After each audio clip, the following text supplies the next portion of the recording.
അപ്പൊ അബ്ദുസമദ് പൂക്കോട്ടൂർ എന്ന് പറയുന്ന സമസ്തയുടെ പ്രതിനിധി നടത്തിയിട്ടുള്ള വാർത്താ സമ്മേളനത്തിൽ അദ്ദേഹം അറിഞ്ഞോ അറിയാതെയോ സത്യം ഒരു ചെറിയ രീതിയിൽ പറഞ്ഞു പോകുന്നുണ്ട്. അനിൽകുമാർ പറഞ്ഞതിന്റെ ഉദ്ദേശം അല്ലെങ്കിൽ പറഞ്ഞത് എന്താണ് എന്ന് ഇദ്ദേഹം പറയുന്നത് നിങ്ങൾ ശ്രദ്ധിച്ചു കേൾക്കുക. അദ്ദേഹം പറഞ്ഞത് ഇതും തമ്മിൽ വ്യത്യാസമുണ്ട്. വേറൊരു വിഷയം ഞാൻ പ്രതികരിച്ചു. അദ്ദേഹം പറഞ്ഞത് അദ്ദേഹത്തിന്റെ പാർട്ടിയുടെ പ്രവർത്തന ഫലമായും വിദ്യാഭ്യാസം ഉള്ളത് കൊണ്ടും തട്ടം ഇടാൻ വരുമ്പോൾ അത് വേണ്ട എന്ന് പറയാൻ മാത്രം മുസ്ലിം പെൺകുട്ടി ഉയർന്നു എന്നാണ് അദ്ദേഹം പറഞ്ഞു. ശ്രദ്ധിച്ചു കേൾക്കണേ. വിദ്യാഭ്യാസമുള്ളത് കൊണ്ടും സെക്യുലർ ആയിട്ടുള്ള ഒരു പാർട്ടിയുടെ പിന്തുണ ഉണ്ട് എന്നുള്ള ആത്മവിശ്വാസത്തിലും ധൈര്യത്തിലും ഒരാൾ തട്ടമിടാൻ വരുമ്പോൾ, തട്ടം നിർദ്ദേശിക്കാൻ വരുമ്പോൾ, നിർബന്ധിക്കാൻ വരുമ്പോൾ അത് വേണ്ട എന്ന് പറയുന്ന പെൺകുട്ടികളുടെ എണ്ണം വർദ്ധിച്ചിട്ടുണ്ട് എന്നായിരിക്കാം അനിൽ ഉദ്ദേശിച്ചത് എന്ന് ഇദ്ദേഹം പറയുന്നു. ഇനി നിങ്ങൾ അനിൽ അവിടെ പറഞ്ഞ ഇവർ കട്ട് ചെയ്തെടുത്ത 1 മിനിറ്റിൽ നിന്ന് ആ 10 സെക്കൻഡ് ഭാഗം നിങ്ങൾ ഒന്നുകൂടി കേട്ടെ. തട്ടം തലയിലിടാൻ വന്നാൽ അത് വേണ്ട എന്ന് പറയുന്ന പെൺകുട്ടികൾ കേട്ടല്ലോ. തട്ടം തലയിലിടാൻ വന്നാൽ അത് വേണ്ട എന്ന് പറയുന്ന പെൺകുട്ടികൾ, സ്വമേധയാ തട്ടം വലിച്ചെറിയുന്ന പെൺകുട്ടികൾ ഉണ്ടായി എന്നോ അല്ലെങ്കിൽ പെൺകുട്ടികളൊക്കെ ഇവരുടെ പ്രവർത്തനത്തിന്റെ ഫലമായി തട്ടം ഉപേക്ഷിക്കാനുള്ള എന്തെങ്കിലും ക്യാമ്പയിൻ നടത്തി എന്നൊന്നുമല്ല അനിൽകുമാർ പറഞ്ഞത്. തട്ടമിടാൻ വന്നാൽ അത് വേണ്ട എന്ന് പറയുന്ന, അത് ഞാൻ തീരുമാനിച്ചോളാം എന്ന് പറയാവുന്ന ആത്മവിശ്വാസമുള്ള പെൺകുട്ടികൾ വിദ്യാഭ്യാസ പ്രവർത്തനത്തിലൂടെ ഉണ്ടായി എന്നാണ് പറയുന്നത്.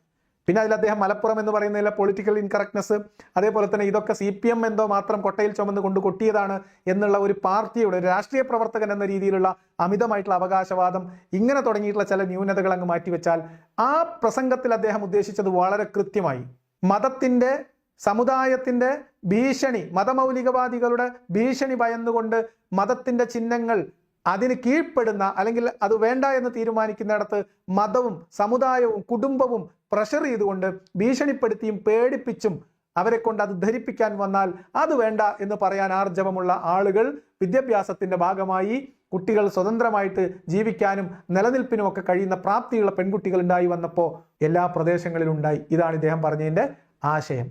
ഞാൻ ആ പ്രസന്റേഷൻ കേട്ട ഒരാളെന്ന നിലക്ക് എനിക്കത് അപ്പോഴേ തോന്നിയ കാര്യം, അത് അങ്ങനെ മനസ്സിലാക്കിയ കാര്യം, പിന്നീട് ഇങ്ങനെ വക്രീകരിച്ച് നമ്മളൊരു പ്രസംഗം കേൾക്കുന്നു, ഒരു ഡിബേറ്റ് കേൾക്കുന്നു, ആ ഡിബേറ്റിൽ ഒരു ആശയം പറയുന്നു, ആ ആശയം പറയുന്ന സമയത്തുണ്ടാകുന്ന വാക്കുപിഴകൾ അല്ലെങ്കിൽ ഒരാൾ ഒരു ആശയം പറഞ്ഞുകൊണ്ടിരിക്കുമ്പോൾ അദ്ദേഹത്തിന്റെ വായിൽ നിന്ന് വരുന്ന ചില അക്ഷരപ്പിശകുകൾ, അത് കേൾവിക്കാരന്റെ സാമാന്യ ബുദ്ധി കൂടി പരിഗണിച്ച് നമ്മൾ ആ കാര്യത്തെ മനസ്സിലാക്കണ്ടേ. കേൾവിക്കാരന് ബോധം വേണ്ടേ ഇദ്ദേഹം എന്ത് പറഞ്ഞുകൊണ്ടിരിക്കുന്നു, എന്തിന്റെ തുടർച്ചയാണ് പറയുന്നത്, ഏതാശയമാണ് സംസാരിക്കുന്നത് എന്ന് പറയുമ്പോൾ വീണ് കിട്ടുന്ന 1 മിനിറ്റ് 1/2 മിനിറ്റ് ക്ലിപ്പിൽ പിടിച്ച് മൗദൂദികൾ കട്ട് ചെയ്തിട്ട് കൊടുത്ത ക്ലിപ്പിൽ തൂങ്ങി ഇവിടുത്തെ മുസ്ലിം സമുദായം CPIM എന്ന് പറയുന്ന രാഷ്ട്രീയ പാർട്ടിയെ വിറപ്പിച്ച് വരുതിയിലാക്കാൻ ശ്രമിക്കുമ്പോൾ അതിനു മുമ്പിൽ മുട്ടുവിറക്കുക എന്ന ഗതികേടാണ് CPM ഈ വിഷയത്തിൽ സംഭവിച്ചത്. കൃത്യമായ ഒരു വിശദീകരണത്തിലൂടെ, ഒരു ക്ലാരിറ്റി കൊടുക്കലിലൂടെ അവഗണിക്കാൻ കഴിയുമായിരുന്ന ഒരു പ്രശ്നത്തെ കത്തിക്കാനും അത് നിങ്ങൾ പേടിച്ചു എന്ന് നാട്ടുകാരെ ബോധിപ്പിക്കാനും നിങ്ങൾ തിരുത്തി എന്നും അതുവഴി അനിൽകുമാർ എന്തോ മാരകമായ മുസ്ലിം വിരുദ്ധ പരാമർശം നടത്തി എന്നോ സ്ഥാപിക്കാനും നിങ്ങളുടെ ഒരു പാർട്ടിയുടെ നേതാവിനെ അപമാനിക്കാനുമാണ് ഈ മുസ്ലിം മതമൗലികവാദികളുടെ കണ്ണുരുട്ടലിന് മുമ്പിൽ നിങ്ങൾ വിറച്ചപ്പോ ഉണ്ടായത്. ഈ ഭാഗം അനിൽകുമാർ ഈ പറയുന്ന ഭാഗം നമ്മൾ ഇനിയും കേൾക്കും. ഇവിടെ അനിൽകുമാറിന് വേണ്ടി വാദിക്കല്ല, CPM വേണ്ടിയിട്ടുമല്ല ഈ സംസാരം. പക്ഷെ മുസ്ലിം മതമൗലികവാദികൾ അവരുടെ മതബോധം അല്ലെങ്കിൽ അവരുടെ മതസംഘാടനം ഉപയോഗപ്പെടുത്തിക്കൊണ്ട് കേരളത്തിലെ രാഷ്ട്രീയ പ്രവർത്തകനെയും രാഷ്ട്രീയ പാർട്ടികളുടെയും അഭിപ്രായ സ്വാതന്ത്ര്യത്തെയും കൂച്ചുവിലങ്ങിടാൻ ശ്രമിക്കുമ്പോൾ അത് നല്ല സൂചനയല്ല എന്നും അതിന് തുടക്കം കുറിക്കുന്നതും അതിൽ നേതൃത്വം വഹിക്കുന്നതും മൗദൂദികളാണ് എന്നതും വളരെ അപകടകരമായിട്ടുള്ള സൂചനയാണ് കേരളത്തിൽ തരുന്നത് എന്നത് എക്സ്പോസ് ചെയ്യാൻ വേണ്ടി മാത്രമാണ് ഞാൻ ഇത്രയും പണിപ്പെട്ടി ഈ വീഡിയോ ചെയ്യുന്നത്. മൗദൂദികളെ കരുതിയിരിക്കേണ്ടതുണ്ട്. മലപ്പുറത്ത് അങ്ങനെ ഒരു മാറ്റം വന്നു താങ്കൾക്ക് തോന്നുന്നുണ്ടോ? വിദ്യാഭ്യാസം വന്നപ്പോൾ തട്ടം കൈയൊഴിച്ചു താങ്കൾക്ക് തോന്നുന്നുണ്ടോ? ഒരിക്കലുമില്ല. അത് അനവസരത്തിലുള്ള ഒരു പ്രയോഗമാണെന്ന് മാത്രമല്ല അത് ശരിയായ രീതിയുമായില്ല. അവിടെ അബ്ദുസമദ് പൂക്കോട്ടൂർ എന്ന് പറയുന്ന സമസ്തയുടെ നേതാവ് ആത്മവിശ്വാസത്തോടെ തിരിച്ചു ചോദിക്കുകയാണ്, അങ്ങനെ ഒരു മാറ്റം മലപ്പുറത്ത് വന്നിട്ടുണ്ട് നിങ്ങൾക്ക് തോന്നുന്നുണ്ടോ? എന്ത് വിദ്യാഭ്യാസം ഉണ്ടായി എന്നതിന്റെ പേരിൽ തട്ടം ഉപേക്ഷിക്കുന്ന മുസ്ലിം പെൺകുട്ടികൾ മലപ്പുറത്ത് അങ്ങനെ ഒരാൾ കുറച്ച് പഠിച്ചു എന്നും വിചാരിച്ചിട്ട് തട്ടം ഉപേക്ഷിക്കുമെന്ന് നിങ്ങൾക്ക് തോന്നുന്നുണ്ടോ എന്ന് സമസ്തയുടെ പ്രതിനിധി ചോദിക്കുമ്പോൾ അതിനകത്ത് ചില അർത്ഥങ്ങളുണ്ട്.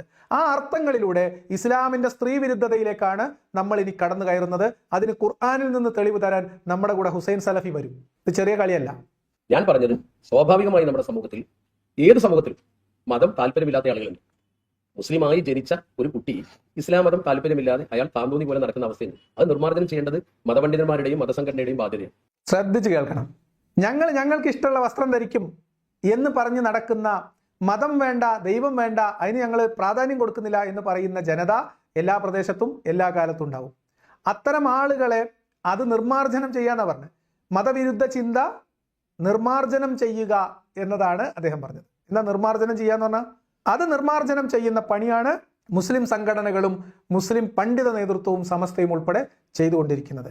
അപ്പൊ ആരെങ്കിലും തട്ടം ഉപേക്ഷിക്കുന്നുണ്ടെങ്കിൽ അവർ ഈ മതത്തിന്റെ ഭീഷണികളെ അവഗണിച്ചുകൊണ്ട് പുറത്തു വരുന്നവർ മാത്രമാണെന്നും മതത്തിനകത്ത് നിൽക്കുന്ന പെൺകുട്ടികൾ പഠിക്കല്ല, അവരെന്ത് ഉന്നത വിജയം നേടിയാലും നേരത്തെ അക്ബർ സാഹിബും അതേപോലെ തന്നെ റഫീഖ് സലഫിയൊക്കെ കാണിച്ച ബഹിരാകാശ ശാസ്ത്രജ്ഞന്മാരായാലും അവരേത് തരത്തിൽ ഉയർന്നു പോയാലും മതം നിർബന്ധപൂർവം അവരുടെ തലയിൽ അണിഞ്ഞു കൊടുത്തിരിക്കുന്ന ആ മക്കന മാറ്റാനുള്ള ആർജവം അവർക്കുണ്ടാവില്ല എന്നാണ് അബ്ദുസമദ് പൂക്കോട്ടൂർ എന്ന് പറയുന്ന സമസ്തയുടെ നേതാവ് വളരെ ആത്മവിശ്വാസത്തോടു കൂടി പറയുന്നത്. ഇപ്പൊ എന്ത് മനസ്സിലായി?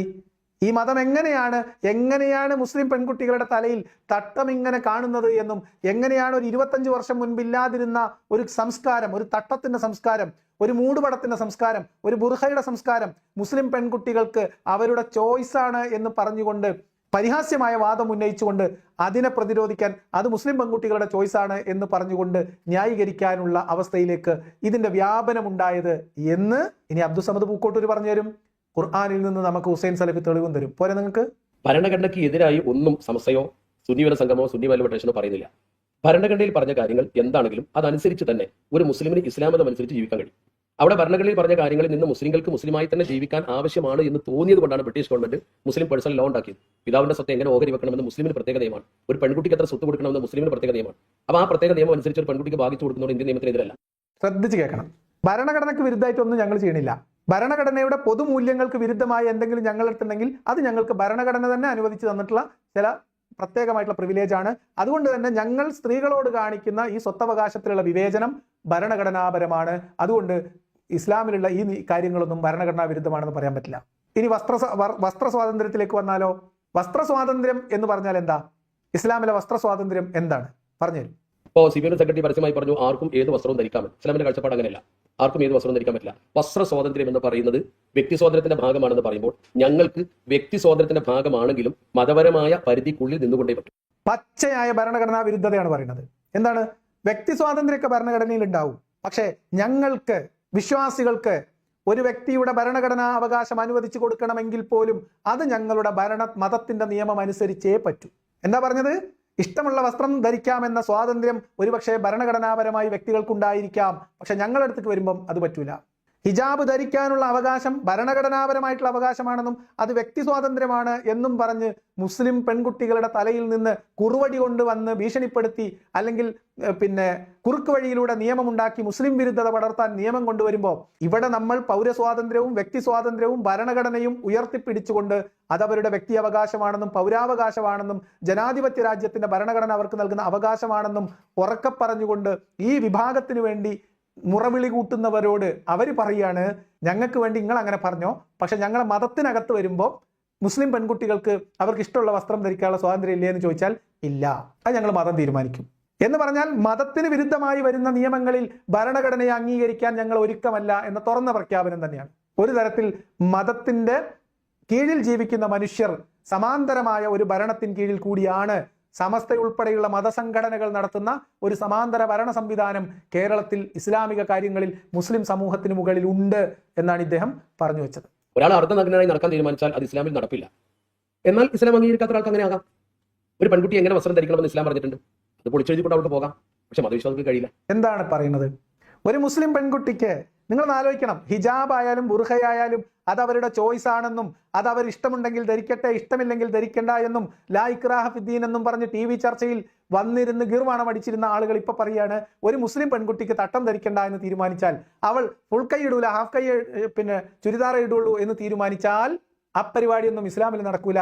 ഇസ്ലാമിന്റെ നിയമം പൊളിച്ചു കളഞ്ഞ് ഇസ്ലാം എന്ന് പറയുന്ന കുടുംബത്തിൽ നിന്ന് ഇറങ്ങിപ്പോവുകയാണെങ്കിൽ അവർക്ക് പോകാം. അതല്ലാതെ ഇസ്ലാമിനകത്ത് വ്യക്തി സ്വാതന്ത്ര്യം ഭരണഘടന കൊടുത്തിട്ടുള്ള അവകാശമാണെന്നൊന്നും പറഞ്ഞിട്ട് ഈ വഴിക്ക് വരേണ്ടതില്ല.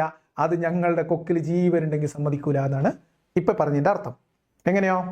അല്ലാഹു സുബ്ഹാനഹു വ തആല നമുക്ക് നൽകിയ കൃത്യമായ ശരീഅത്തിന്റെ നിയമമാണ് മുസ്ലിം സ്ത്രീകൾ അവരുടെ ശിരോവസ്ത്രം അണിയണമെന്നും ആ ശിരോവസ്ത്രം അവരുടെ മാറിലേക്ക് താഴ്ത്തിയിട്ടുകൊണ്ട് അവരുടെ ശരീരത്തിന്റെ നഗ്നതകളെല്ലാം മറച്ച് മാന്യമായി വസ്ത്രം ധരിക്കണമെന്നും പഠിപ്പിച്ചത്, ഇസ്ലാമിന്റെ കൃത്യമായ നിലപാടായിക്കൊണ്ടത് അറിയിച്ചത് പ്രപഞ്ചത്തിന്റെ നിയന്താവായ സ്രഷ്ടാവായ അല്ലാഹു സുബ്ഹാനഹു വ തആല തന്നെയാണ്.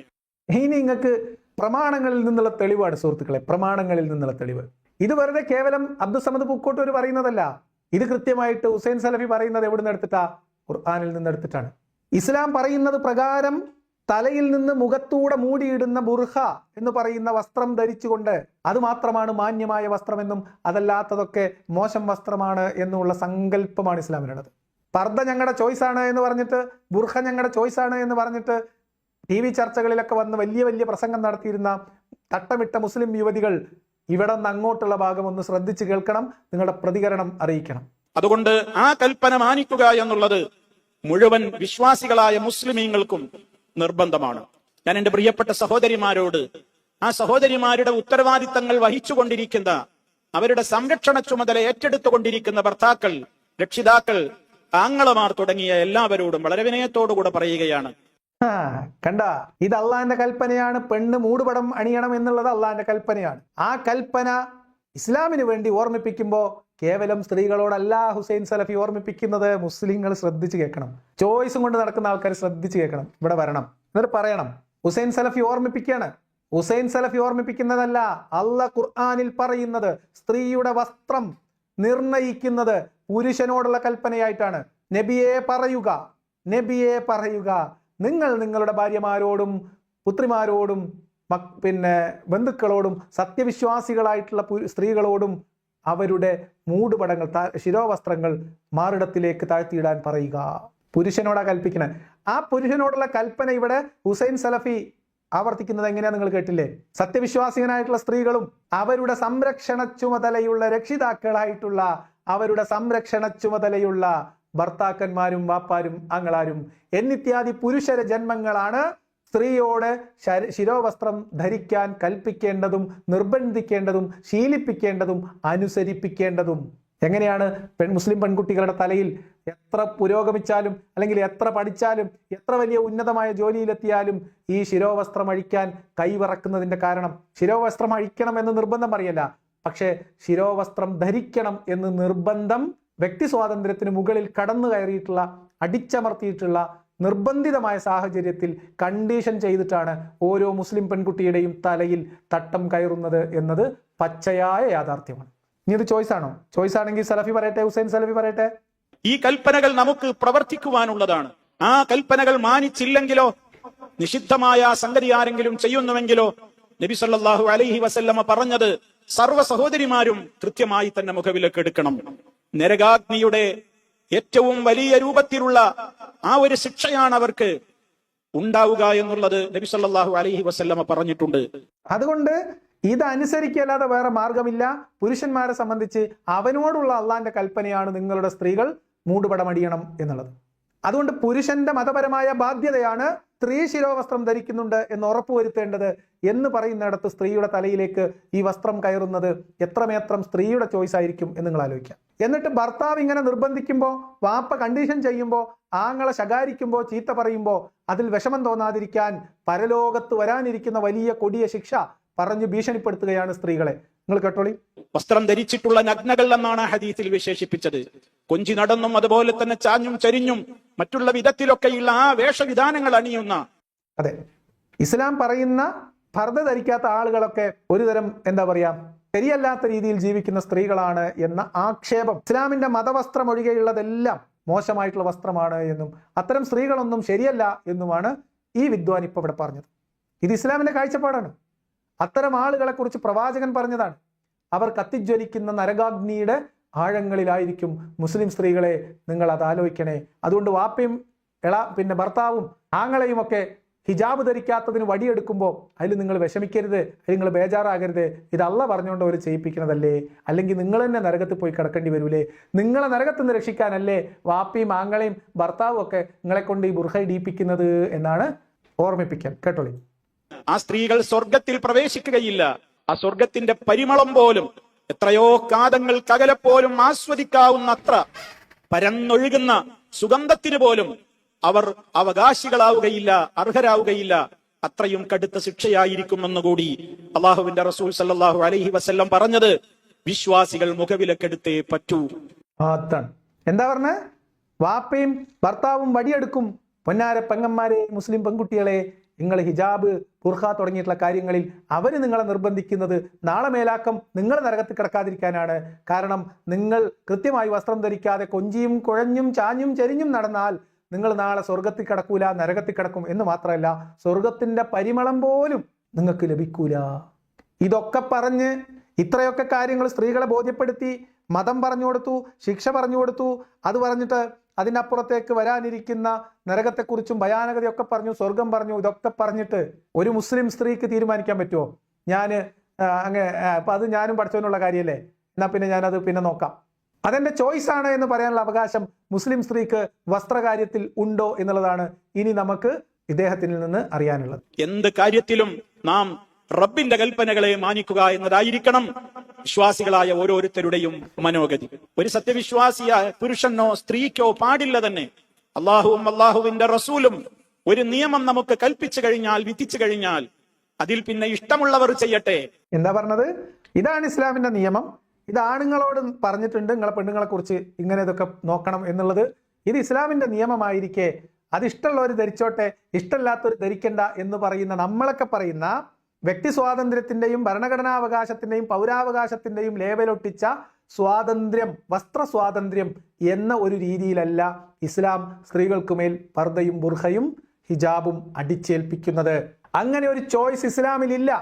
ഞാനല്ല പറയുന്നത്, കേട്ടോളി. ഇത് ഒരു വിശ്വാസിക്ക് ഇതിൽ ചോയ്സ് ഇല്ല എന്ന് നമ്മൾ മനസ്സിലാക്കണം. അത്രേ ഉള്ളൂ. ഇതിലൊരാൾക്കും ചോയ്സ് ഇല്ല. ഇത് അള്ളാന്റെ നിയമമാണ്. അള്ളാഹ് ആണിനോട് കൽപ്പിച്ചതാണ്. അവന്റെ കീഴിലുള്ള, അവന്റെ അനുസരണത്തിലുള്ള സ്ത്രീകൾ ഇങ്ങനെ വസ്ത്രം ധരിക്കുന്നുണ്ട് എന്ന് ഉറപ്പുവരുത്താൻ. വളർത്തി വലുതാക്കിക്കൊണ്ടിരിക്കുമ്പോൾ വാപ്പാന്റെ ഉത്തരവാദിത്തമാണ്. ആങ്ങളക്ക് അതിൽ ചെറിയ ഉത്തരവാദിത്തമുണ്ട്. ഭർത്താവിന് അനുസരിക്കലും ഭർത്താവിന് കീഴ്പ്പെടലും പെണ്ണിന്റെ നിർബന്ധമായ മതപരമായ ബാധ്യതയാണ്. അതുകൊണ്ട് സ്ത്രീയോട് ഭർത്താവ് കൽപ്പിക്കുകയാണ്, നീ ബുർഖ ധരിക്കണം, ബുർഖ ധരിച്ചേ പറ്റൂ. അല്ലെങ്കിൽ നേരത്തെ സമത് പറഞ്ഞ ഓപ്ഷൻ മാത്രമേ ഉള്ളൂ, അവർക്ക് ഇസ്ലാമിന്റെ വിധിവിലക്കുകൾ പൊട്ടിച്ച് കുടുംബത്തിൽ നിന്ന് ഭ്രഷ്ട് കൽപ്പിക്കുന്ന തരത്തിലുള്ള വിലക്കുകൾ വരും എന്നറിഞ്ഞുകൊണ്ട് കുടുംബമൊക്കെ ഉപേക്ഷിച്ച് വേണമെങ്കിൽ ഇറങ്ങിപ്പോവാം. അപ്പം ഹിജാബ് അഴിക്കാം. ഇനിയോ ചോയ്സിനെ കുറിച്ച് ഒന്നുകൂടി വിശദമായിട്ട് പറഞ്ഞുതരും. താല്പര്യമുള്ളവർ ചെയ്യട്ടെ, അല്ലാത്തവർ ചെയ്യാതിരിക്കട്ടെ എന്ന ഒരു ചോയ്സിന് ഓരോരുത്തരുടെയും ഇഷ്ടം പോലെ ആവാം, വ്യക്തി സ്വാതന്ത്ര്യമാണ് എന്നുള്ള ഒരു ചോയ്സിന് ഇസ്ലാമിൽ സ്ഥാനമില്ല. അതുകൊണ്ട് വ്യക്തി സ്വാതന്ത്ര്യമല്ലേ, ഇഷ്ടമുള്ളവർ ധരിച്ചോട്ടെ എന്ന രീതിയിലല്ല ഇസ്ലാം ഹിജാബിനെ കാണുന്നത്. അപ്പൊ ഹിജാബ് ധരിക്കുക എന്ന് പറയുന്നത് ഒരു ആളുടെ അവകാശമാണ് എന്ന് നമ്മൾ ജനാധിപത്യവാദികൾ, പൗരാവകാശ ബോധമുള്ള ആളുകൾ, ഭരണഘടന അംഗീകരിച്ച് നമ്മൾ പറയുന്ന രീതിയിലല്ല മുസ്ലിം പെൺകുട്ടികളുടെ തട്ടം അവരുടെ തലയിൽ പിടിപ്പിച്ചിട്ടുള്ളത് എന്ന് ഇദ്ദേഹം പറയാണ്. അവിടെ വേറെ ചോയ്സ് ഒന്നുമില്ല. ഓരോരുത്തർക്കും വസ്ത്രം ധരിക്കേണ്ടത് അവരവരുടെ സ്വാതന്ത്ര്യമാണ് എന്നുള്ളത് അത് ഭരണഘടനയുടേതും പൗരാവകാശത്തിന്റെയും ഒക്കെ കാര്യങ്ങൾ നമുക്ക് പറയുമ്പോൾ പറയാമെങ്കിലും ഒരു മുസ്ലിമിനെ സംബന്ധിച്ചിടത്തോളം ഇസ്ലാമിൽ പരിശുദ്ധ ഖുർആനിലൂടെ പ്രപഞ്ചത്തിന്റെ സൃഷ്ടാവായ നമ്മുടെ നാഥൻ നമ്മോടൊരു കാര്യം കൽപ്പിച്ചാൽ അതിൽ പിന്നെ വിശ്വാസിക്കോ വിശ്വാസിനിക്കോ ചോയ്സിന് അധികാരമില്ല, അവകാശമില്ല, ഒരു ഓപ്ഷനുമില്ല. അതിൽ നിന്ന് ഒരു വിശ്വാസിക്കും ഇളവില്ല. അത് കൽപ്പനയാണ്, പാലിക്കപ്പെടണം. അതാണ് കൃത്യമായി ഖുർആൻ പറയുന്നത്. അള്ളാഹുവും അള്ളാഹുവിന്റെ റസൂലും ഒരു കാര്യം വിധിച്ചു കഴിഞ്ഞാൽ അതിൽ പിന്നെ തന്നിഷ്ടം അനുസരിച്ച് ഇനി വേണമെങ്കിൽ വ്യക്തി സ്വാതന്ത്ര്യം അനുസരിച്ച് ചെയ്യാം എന്നുള്ള നിലപാട് മുസ്ലിമീങ്ങൾക്ക് പാടില്ല. ആരെങ്കിലും അള്ളാഹുവിനെയും അള്ളാഹുവിന്റെ റസൂലിനെയും ധിക്കരിക്കുകയാണെങ്കിൽ അപ്പോൾ ഇത് ധിക്കാരമാണ്, അള്ളാഹുവിനോടും അള്ളാഹുവിന്റെ റസൂലിനോടുമുള്ള ധിക്കാരമാണ് എന്നാണ് ഈ പറയുന്നത്. അങ്ങനെ ആരെങ്കിലും ധിക്കരിച്ചാൽ അവൻ വ്യക്തമായ വഴികേട് വഴിപിഴച്ചു പോയിരിക്കുന്നു എന്നാണ് വിശുദ്ധ ഖുർആൻ പറയുന്നത്. ഇവിടെ നമ്മളൊന്ന് തിരിച്ചു പോകും. അപ്പൊ ഈ നിയമം നിർബന്ധമായി ശിരോവസ്ത്രം ധരിക്കണമെന്നും മൂടുപടം അണിയണമെന്നും ബുർഖ ധരിക്കണമെന്നുമുള്ള ഇസ്ലാമിന്റെ ഈ നിയമം ആരെങ്കിലും ധിക്കരിച്ചാൽ അവർ വ്യക്തമായ വഴികേടിലാണ്. ഇസ്ലാമിന്റെ നിയമം ഭൂലോകത്ത് അല്ലെങ്കിൽ ഈ ഭൗതിക ലോകത്ത് നടപ്പിലാക്കാൻ അധികാരമുള്ളവർ സ്ത്രീക്ക് മേൽ നിയന്ത്രണാധികാരമുള്ള കുടുംബാംഗങ്ങളാണ്. ഭർത്താവ്, വാപ്പ, ആങ്ങള തുടങ്ങിയിട്ടുള്ളവർ. അതിനുമപ്പുറത്തേക്ക് ഇസ്ലാമിക ഭരണ സംവിധാനങ്ങൾ ഉള്ളിടത്ത് അങ്ങനെയും ജനാധിപത്യ ഭരണവ്യവസ്ഥയ്ക്ക് കീഴിൽ മഹല്ലുകൾ തുടങ്ങിയിട്ടുള്ള ഉമറാക്കൾ എന്നൊക്കെ പറയുന്ന ഇവരുടെ സമാന്തര ഭരണത്തിന് കീഴിലുള്ള ഉമ്മത്തിന്റെ ഗുണ്ടക സംഘങ്ങളും ഈ നിയമങ്ങൾ മുസ്ലിം സമൂഹത്തിനകത്ത് നടക്കുന്ന എല്ലാ മനുഷ്യരും പാലിക്കുന്നുണ്ടോ എന്ന് ഉറപ്പുവരുത്തും, പ്രത്യേകിച്ച് സ്ത്രീകളുടെ കാര്യത്തിൽ. അപ്പൊ ഒരു പെൺകുട്ടി തട്ടമിടാതെ എവിടെങ്കിലും പോയി എന്ന് ആ കുട്ടിയുമായി ബന്ധമുള്ള ഏതെങ്കിലും ഒരു പുരുഷൻ കണ്ടാൽ അത് കുടുംബത്തിൽ ചർച്ചയാകും, വാട്സപ്പ് ഗ്രൂപ്പിൽ ചർച്ചയാകും, ആ കുട്ടിയെ ചോദ്യം ചെയ്യും, ഭേദ്യം ചെയ്യും. എന്നിട്ട് ആ കുട്ടി പുറത്തു വന്നിട്ട് ഹിജാബിന് അതൊക്കെ നമ്മുടെ അവകാശമല്ലേ എന്ന് പറയും ചെയ്യും. ഇനി ആരെങ്കിലും അത് ധിക്കരിക്കുന്നു എന്ന് ഇപ്പൊ നമ്മളിവിടെ ജനാധിപത്യ ഭരണവ്യവസ്ഥയ്ക്ക് കീഴിൽ പൗരാവകാശത്തിന്റെ കീഴിൽ അതൊക്കെ ഭരണഘടനയിൽ അങ്ങനെ പലതും ഉണ്ടാവും, അതൊന്നും ഞങ്ങളടുത്ത് നടക്കൂല എന്ന് പറയുന്ന ഈ ഉമ്മത്തിന് പകരം ഒരു ഇസ്ലാമിക സമൂഹത്തിലാണ് അവർ ജീവിക്കുന്നതെങ്കിലോ, ഒരു ഇസ്ലാമിക രാഷ്ട്രത്ത് ഇസ്ലാമിക ഭരണവ്യവസ്ഥയ്ക്ക് കീഴിലാണ് ഒരു പെൺകുട്ടി തലമറക്കാതെ നടക്കുന്നതെങ്കിലോ, അവർ ശിരോവസ്ത്രം ധരിക്കാൻ തയ്യാറല്ല എന്ന് പറഞ്ഞാലോ എന്ത് സംഭവിക്കും? നിങ്ങൾ ഇറാനിലേക്ക് നോക്കണം.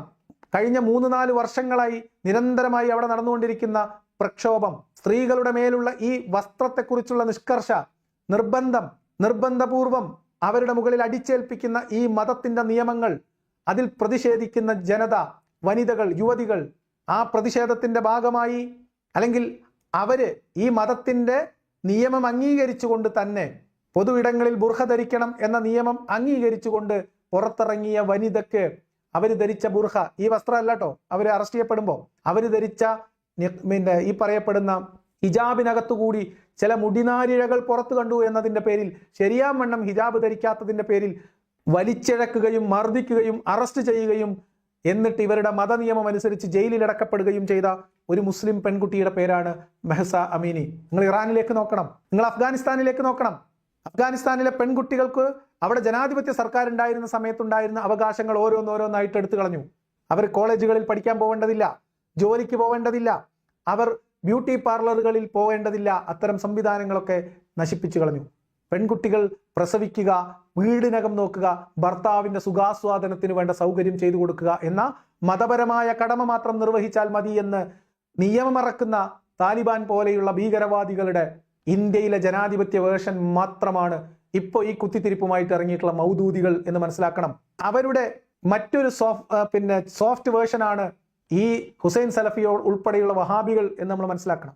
അപ്പൊ ഇറാനിലും അഫ്ഗാനിസ്ഥാനിലും സ്ത്രീകൾ ഹിജാബ് ധരിക്കാനുള്ള അവകാശത്തിന് വേണ്ടിയിട്ടല്ല, ഹിജാബ് അവരുടെ ഇഷ്ടാനുസരണം വസ്ത്രം ധരിക്കാനുള്ള അവരുടെ ചോയ്സിന് വേണ്ടി, അവരുടെ അവകാശത്തിന് വേണ്ടി മുറവിളി കൂട്ടുകയും സമരം ചെയ്യുകയാണ്. 100 കണക്കിന് ആളുകൾ കൊല്ലപ്പെട്ടു. ഈ സ്ത്രീകളുടെ അവകാശങ്ങൾക്ക് വേണ്ടി തെരുവിൽ സമരം ചെയ്ത നിരവധി യുവാക്കൾ ജയിലിലടക്കപ്പെട്ടു, യുവതികൾ ജയിലിലടക്കപ്പെട്ടു, ഒരുപാട് പേർ കൊല ചെയ്യപ്പെട്ടു, ഒരുപാട് പേർ ആക്രമിക്കപ്പെട്ടു. അത്തരത്തിൽ കഴിഞ്ഞ 3 പതിറ്റാണ്ടിലധികമായിട്ട് ഇറാനിലെ വിവേചനം നേരിടുന്ന സ്ത്രീകൾക്ക് വേണ്ടി സമരം ചെയ്തതിന്റെ പേരിലാണ് ഇത്. നോക്കൂ, ഇവർ ഇറാനിൽ നടത്തിയിട്ടുള്ള സമരങ്ങൾക്ക് വേണ്ടി, മനുഷ്യാവകാശ സമരങ്ങൾക്ക് വേണ്ടിയിട്ട് അവരുടെ അതിനു വേണ്ടിയിട്ടാണ്, അതിൽ പരിഗണിച്ചിട്ടാണ് ഈ നഗേസ് മുഹമ്മദി എന്ന് പറയുന്ന ഈ സ്ത്രീക്ക് നൊബേൽ സമ്മാനം ലഭിച്ചിട്ടുള്ളത്.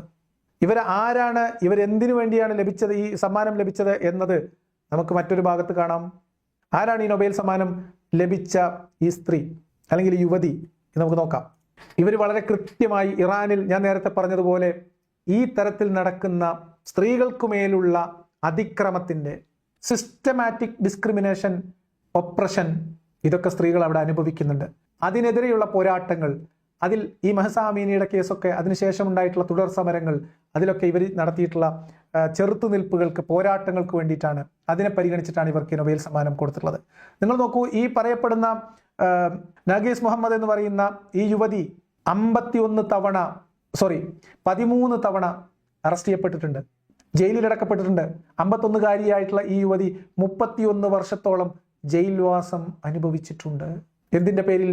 മുസ്ലിം സ്ത്രീകൾക്ക് അവരുടെ അവകാശങ്ങൾ ലംഘിച്ചുകൊണ്ട് ഇസ്ലാമിക നിയമം അടിച്ചേൽപ്പിച്ച് മുസ്ലിം സ്ത്രീകൾക്ക് മേൽ നടക്കുന്ന ഡിസ്ക്രിമിനേഷന്റെ പേരിൽ അവർ നേരിടുന്ന പ്രശ്നങ്ങൾ, പീഡനങ്ങൾ, മതപരമായ നിയമം അടിച്ചേൽപ്പിച്ചുകൊണ്ട് അവർ നേരിടുന്ന അവകാശ ലംഘനങ്ങൾ, അതിനെതിരെയുള്ള പോരാട്ടത്തിന് നൊബേൽ സമ്മാനം വാങ്ങിയ തട്ടമിടാത്ത നഗേസ് മുഹമ്മദിയെ ഞങ്ങൾ ഓർമ്മിക്കണം. ഇപ്പൊ ഇതിൽ നിന്ന് നമ്മൾ എന്താണ് മനസ്സിലാക്കേണ്ടത്? ഈ കാര്യത്തിൽ പ്രതികരിക്കുന്ന എല്ലാവരും, ഞാനടക്കമുള്ള എല്ലാവരും ഒരു കാര്യം ചിന്തിക്കുക. നമ്മുടെ വീടുകളിൽ നിന്ന് അന്യപുരുഷന്മാരുടെ ഇടയിലേക്ക് ഇറങ്ങിപ്പോകുന്ന നമ്മുടെ ഭാര്യമാർ, നമ്മുടെ പെൺമക്കൾ, നമ്മുടെ പെങ്ങന്മാർ, സഹോദരിമാർ, നമ്മുടെ ഉമ്മമാർ, അവരൊക്കെ എത്ര പേർ ഇസ്ലാം കൽപ്പിച്ച ഈ കൃത്യമായ നിയമം പാലിച്ചുകൊണ്ടാണ് പുറത്തേക്ക് പോകുന്നത് എന്ന് ഞാനും നിങ്ങളും അടങ്ങുന്ന എല്ലാവരും ആലോചിക്കണമെന്നാണ് എനിക്ക് ഈ അവസരത്തിൽ ഇതിനോട് ചേർത്ത് പറയുവാനുള്ളത്. അതെ, അപ്പൊ കേവലം ചർച്ച വരുമ്പോൾ മുസ്ലിം അവകാശം എന്ന് പറഞ്ഞ് ഉറഞ്ഞുതുള്ള മാത്രം പോരാ. നിങ്ങളിൽ പുരുഷന്മാരെ നിങ്ങൾ ശ്രദ്ധിക്കണം, നമ്മൾ ആലോചിക്കണം. നമ്മളെ വീട്ടിലത്തെ എത്ര പെണ്ണുങ്ങൾ മതം പറഞ്ഞ പോലെ ഇങ്ങനെ ശിരോവസ്ത്രമൊക്കെ ധരിച്ച് ബുർഖയൊക്കെ ധരിച്ചിട്ട് പുറത്തിറങ്ങുന്നുണ്ട് എന്ന് നിങ്ങൾ ഉറപ്പുവരുത്തണം. അതിനുവേണ്ടി നമ്മൾ പ്രവർത്തിക്കണം, അതിനുവേണ്ടി നമ്മൾ നിർബന്ധിക്കണം. ഭരണഘടനയിൽ നമ്മളുടെ പെങ്ങളുടെയും ഭാര്യയുടെയും ഉമ്മാന്റെയും ഒക്കെ അവകാശങ്ങളെക്കുറിച്ചൊക്കെ പലതും പറഞ്ഞിട്ടുണ്ടാവും. അതൊന്നും നമ്മൾ കാര്യമാക്കണ്ട. മതം പറഞ്ഞ ജയിലിക്കാണോ അവർ പുറത്തിറങ്ങുന്നത്, അതോ അവരവരുടെ സ്വതന്ത്രമായ വസ്ത്രധാരണം സ്വീകരിക്കുകയാണോ എന്ന കാര്യത്തിൽ നിങ്ങൾ ശ്രദ്ധാലുക്കളായിരിക്കണം. സ്വതന്ത്രമായ വസ്ത്രധാരണമാണെങ്കിൽ നിങ്ങൾ അതിൽ ഇടപെടണം. മതം നിഷ്കർഷിക്കുന്ന മതവസ്ത്രങ്ങൾ അവർക്കുമേൽ നിങ്ങൾ നിർബന്ധം ചെലുത്തണം എന്ന വസിയത്താണ് വഹാബി പറയുന്നത്. സ്ത്രീയോട് അവളുടെ തലയിൽ ഒരു തുണിക്കഷ്ണം കേവലം സാരിത്തരപ്പ് കൊണ്ട് മറക്കാനല്ല ഇസ്ലാം പറഞ്ഞത്. അവൾ എന്ത് ചെയ്യണം? അവരുടെ ആ മുഖമക്കന, ആ ശിരോവസ്ത്രം നെറ്റിയിൽ കെട്ടിവെക്കുന്ന വിധത്തിൽ വളരെ കൃത്യമായി ചുറ്റിവെച്ച് ഒരു മുടിനാരിഴ പോലും പുറമേക്ക് കാണിക്കാത്ത നിലക്ക് അവളുടെ തലമറക്കണം. ഇത് ഇസ്ലാമിന്റെ കൽപ്പനയാണ്. ഈ കൽപ്പന പാലിക്കുന്നതിൽ, മാനിക്കുന്നതിൽ എത്ര മുസ്ലിം കുടുംബങ്ങളിൽ ശ്രദ്ധയുണ്ട് എന്നുള്ളത് നാം ഓരോരുത്തരും ഗൗരവത്തോടുകൂടെ ആലോചിക്കണം. എല്ലാവരും ആലോചിക്കണം. അതുകൊണ്ട് ഇന്ന് മുതൽ ഇപ്പൊ ഈ ഏതെങ്കിലും ഒരു തുണിക്കഷ്ണം, തട്ടം, അതിലൊന്നും കുരുങ്ങിപ്പോകരുത്. തട്ടമിട്ടിട്ട് കാര്യമില്ല. ഒരു മുടിനാരിഴ പോലും പുറത്ത് കാണാത്ത രീതിയിൽ നിങ്ങളെ വീട്ടിൽ നിന്ന് പുറത്തിറങ്ങുന്ന ഉമ്മമാര്, പെങ്ങന്മാര്, ഭാര്യമാര് ഒക്കെ ഈ അർത്ഥത്തിലുള്ള വസ്ത്രം ധരിക്കുന്നുണ്ട് എന്ന് പുരുഷന്മാർ ഉറപ്പുവരുത്തുന്നതിന്റെ ഭാഗമായിട്ടാണ് സുഹൃത്തുക്കളെ കേരളത്തിന്റെ തെരുവിൽ നിങ്ങൾ കാണുന്ന മുസ്ലിം പെൺകുട്ടികളുടെ തലയിലെ തട്ടം ഇരിക്കുന്നത് എന്ന് പരമമായ യാഥാർത്ഥ്യമാണ്. അപ്പം ഇതങ്ങനെയല്ല, ഞങ്ങളുടെ ചോയ്സാണ്, മതപരമായ അവകാശമാണ് എന്ന് പറഞ്ഞ് പുറത്തിറങ്ങി വരുന്ന പെൺകുട്ടികൾ അങ്ങനെ സ്വന്തം നിലക്ക് മതത്തിന്റെ ഈ നിഷ്കർഷയും ഈ നരകവും ഈ സ്വർഗത്തിന്റെ വാസനയെങ്കിലും കിട്ടണം എന്നുള്ള കൊതിയും കൊണ്ട് ഹിജാബ് ധരിക്കുന്നവരുണ്ടായിരിക്കാം. അവർ പോലും മതത്തിന്റെ കണ്ടീഷനിങ്ങിന് വിധേയമായിട്ടുള്ള വസ്ത്രമാണ് ധരിക്കുന്നത്. അങ്ങനെ ധരിക്കാൻ അവർക്ക് അവകാശമില്ലേ? തീർച്ചയായിട്ടുണ്ട്. മുഖം മൂടുന്ന ബുർഖയൊഴികെ, വ്യക്തിത്വം മറച്ചു വെക്കുന്നത് ഒഴികെയുള്ള വസ്ത്രങ്ങൾ അവർക്ക് ധരിക്കാൻ അവർക്ക് അവകാശമുണ്ട്. പക്ഷേ മുന്നിൽ വന്ന് നിന്ന് പറയരുത്, ഇസ്ലാം അത് ഞങ്ങൾക്ക് തന്നിട്ടുള്ള അവകാശമാണ്, നിങ്ങൾക്ക് സ്വതന്ത്രമായി വസ്ത്രം തിരഞ്ഞെടുക്കാനുള്ള അവകാശമുണ്ട്, ഞങ്ങളുടെ വീട്ടിൽ അങ്ങനത്തെ സ്വാതന്ത്ര്യം ഉണ്ടെന്ന്. നിങ്ങളുടെ വീട്ടിൽ അങ്ങനെ സ്വാതന്ത്ര്യം നിങ്ങൾക്ക് ലഭിക്കുന്നുണ്ടെങ്കിൽ, നിങ്ങളുടെ വസ്ത്രം നിങ്ങൾക്ക് തീരുമാനിക്കാനുള്ള അവകാശം നിങ്ങൾക്ക് ലഭിക്കുന്നുണ്ടെങ്കിൽ, ആ വീട്ടിലുള്ള പുരുഷൻ അല്ലെങ്കിൽ നിങ്ങളുടെ മേൽ നിയന്ത്രണാധികാരമുള്ളയാൾ ഇസ്ലാമിന്റെ കാര്യത്തിൽ നിഷ്കർഷയില്ലാത്തത് കൊണ്ട് ലഭിക്കുന്നതാണ് എന്ന് മനസ്സിലാക്കാൻ നിങ്ങൾക്ക് കഴിയണം. അതുകൊണ്ട് ഇസ്ലാമിൽ വസ്ത്രം അത് ചോയ്സ് ആണ് എന്നൊന്നും പറഞ്ഞ ആരും എവിടെയും വരേണ്ടതില്ല. അപ്പൊ പിന്നെ എന്താണ് നിങ്ങൾ മനസ്സിലാക്കേണ്ടത്? വഹാബി പറഞ്ഞു തീർത്തിട്ട് ബാക്കി നമുക്ക് പറയാം. എങ്ങനെയാണ് പുറത്തേക്ക് ഇറങ്ങിപ്പോകുന്നത്? അവിടെയാണ് നമ്മൾ അറിയേണ്ടത്. ഓരോ വീടുകളിലും സ്വതന്ത്ര ചിന്തകൾ അറിയാതെ കടന്നു കയറിക്കൊണ്ടിരിക്കുകയാണ്. അതിനുവേണ്ടി വാദിക്കുന്ന പെൺകുട്ടികളും അതുപോലെയുള്ള ആളുകളുമൊക്കെ വർദ്ധിച്ചുകൊണ്ടിരിക്കുകയാണ്. ഇവർക്ക് ഇവരുടേതായ സ്വപ്നങ്ങൾക്ക് നിറം പകരുന്ന നിലക്ക് ഇവരൊക്കെ കാണുന്ന സ്വപ്നത്തിന് സാക്ഷാത്കാരം പകർന്നു കൊടുക്കുന്നു എന്നുള്ള നിലക്ക് രക്ഷിതാക്കൾ മാറുവാൻ പാടില്ല. നമ്മുടെ വാക്കുകളും നമ്മുടെ പ്രവർത്തനങ്ങളും ഒരേപോലെ തന്നെ യോജിപ്പിച്ചു കൊണ്ടുപോകുവാൻ നാം ഏവരും ശ്രദ്ധിക്കേണ്ടതുണ്ട്. ഇതാണ് ഈ അവസരത്തിൽ എനിക്ക് ഓർമ്മപ്പെടുത്തുവാനുള്ളത്. അതെ, അപ്പൊ എന്താ പറയാനുള്ളത്? സ്വതന്ത്ര ചിന്തകരായിട്ടുള്ള ആളുകൾ വർദ്ധിച്ചു വരുന്നു. വ്യക്തി സ്വാതന്ത്ര്യത്തെക്കുറിച്ച് ആത്മാഭിമാനമുള്ള ആളുകൾ ഉയർന്നു വരുന്നു, യുവതികൾ ഉണ്ടായി വരുന്നു. അതിന്റെ ലക്ഷണമാണ് മിസ്റ്റർ അനിൽ പല മുസ്ലിം പെൺകുട്ടികളും മുസ്ലിം പേരുള്ള കുട്ടികളും തട്ടമിടാതെ പുറത്തിറങ്ങി നടക്കുന്നത് നിങ്ങൾ കാണുന്നത്. അതല്ലാതെ CPM-കാർ ഉണ്ടാക്കി കൊടുത്തിട്ടുള്ള വിപ്ലവത്തിലൂടെയല്ല എന്ന് അനിൽ മനസ്സിലാക്കണം, കമ്മ്യൂണിസ്റ്റുകാർ മനസ്സിലാക്കണം. വെറുതെ ആവശ്യമില്ലാത്ത പിടിച്ചു നിൽക്കാൻ പറ്റാത്ത അവകാശവാദങ്ങളുമായിട്ട് വരേണ്ടതില്ല. കമ്മ്യൂണിസ്റ്റ് പാർട്ടി അവർ നടത്തിയിട്ടുള്ള വിപ്ലവ പ്രവർത്തനത്തിലൂടെയല്ല മുസ്ലിം പെൺകുട്ടികളുടെ തലയിലെ തട്ടം നീങ്ങിയത് എന്നത് പരമാർത്ഥമാണ്. അല്ലാത്തൊരു കാര്യം ഉണ്ട് എന്ന് പറഞ്ഞിട്ട് വയ്യാവേലി വാങ്ങി തലയിൽ വെച്ചിട്ട് പുലിവാല് പിടിക്കേണ്ട വല്ല കാര്യം നിങ്ങൾക്ക് ഉണ്ടോ? മിണ്ടാതിരുന്നെങ്കിൽ ഈ പല ഫിത്തന ഉണ്ടായിരുന്നോ എന്നുള്ളതാണ് അനിൽകുമാറിനോട് ആ കാര്യത്തിൽ ചോദിക്കാൻ. പിന്നെ എന്തുകൊണ്ടാണ് മതബോധം കുറഞ്ഞ, മതത്തിന്റെ ഭീഷണികൾക്ക് വഴിപ്പെടാത്ത, വിദ്യാഭ്യാസമുള്ള, സ്വന്തം കാലിൽ നിൽക്കാൻ കഴിവുള്ള, ത്രാണിയുള്ള, ആത്മാഭിമാനമുള്ള സ്ത്രീകളുള്ളിടത്ത് അവർ അവരുടെ വസ്ത്രം ചൂസ് ചെയ്യുന്നതിന്റെ ഭാഗമായിട്ടാണ്, അവരുടെ ചോയ്സ് അവർക്ക് തിരഞ്ഞെടുക്കാനുള്ള സാഹചര്യവും അതിനുള്ള ഒരു അനുകൂലമായിട്ടുള്ള കുടുംബ പശ്ചാത്തലവും ഒക്കെ ഉള്ളിടത്താണ് മുസ്ലിം പെൺകുട്ടികൾക്ക് തലയിൽ തട്ടമില്ലാതെ നിങ്ങൾ കാണുന്നത്. അതല്ലാതെ അതാരെങ്കിലും പോയി അഴിച്ചു മാറ്റുന്നതോ ആരെങ്കിലും മുസ്ലിം പെൺകുട്ടികളുടെ തലയിലെ തട്ടം മാറ്റാൻ വേണ്ടി പ്രത്യേക തരത്തിലുള്ള എന്തെങ്കിലും ക്യാമ്പയിൻ നടത്തുന്നതോ അല്ല. ഇത് വിശ്വാസികൾ തിരിച്ചറിയണം, ഇത് ഇടതുപക്ഷക്കാർ തിരിച്ചറിയണം, അനിൽ കുമാർ എന്ന് പറയുന്ന ഇടതുപക്ഷക്കാരനും തിരിച്ചറിയണം. ഇനി നമ്മളുടെ നിലപാട് എന്തായിരിക്കണം ഈ വിഷയത്തില്? അതുകൂടെ പറയാം. തട്ടം തലയിലിടാൻ വന്നാൽ അത് വേണ്ടെന്ന് പറയുന്ന പെൺകുട്ടികൾ, തട്ടം തലയിലിടാൻ വന്നാൽ അത് വേണ്ടെന്ന് പറയുന്ന പെൺകുട്ടികൾ, അത്രേ ഉള്ളൂ. തട്ടം തലയിലിടാൻ ഒരാൾ നിർബന്ധപൂർവ്വം ഒരാളുടെ തലയിൽ, നീ ഇതേപോലെ ഇപ്പം നേരത്തെ പിന്നെ ഹുസൈൻ സലഫി പറഞ്ഞ പോലെ വാപ്പയും ആങ്ങളെയും ഭർത്താവും ഇവിടുന്ന് ബുർഖട്ടിട്ട് പുറത്തിറങ്ങിയ മതി എന്നൊരാൾ പറയുമ്പോൾ കാക്കന്റെ പണി നോക്ക്, അല്ലെങ്കിൽ വാപ്പ ആ കാര്യത്തിൽ ഇടപെടേണ്ട, അതെന്റെ വ്യക്തി സ്വാതന്ത്ര്യമാണ് എന്ന് പറയാൻ കെൽപ്പുള്ള, ആത്മാഭിമാനമുള്ള, ആത്മബോധമുള്ള കുട്ടികൾ, സ്വാതന്ത്ര്യബോധമുള്ള കുട്ടികൾ അവരുടെ ചോയ്സ് ആയിട്ട് പലപ്പോഴും ഈ നിർബന്ധങ്ങളെയൊക്കെ വകഞ്ഞു മാറ്റിയിട്ട് അവരിഷ്ടമുള്ള വസ്ത്രം ഇട്ട് നടക്കുന്നുണ്ടാവും.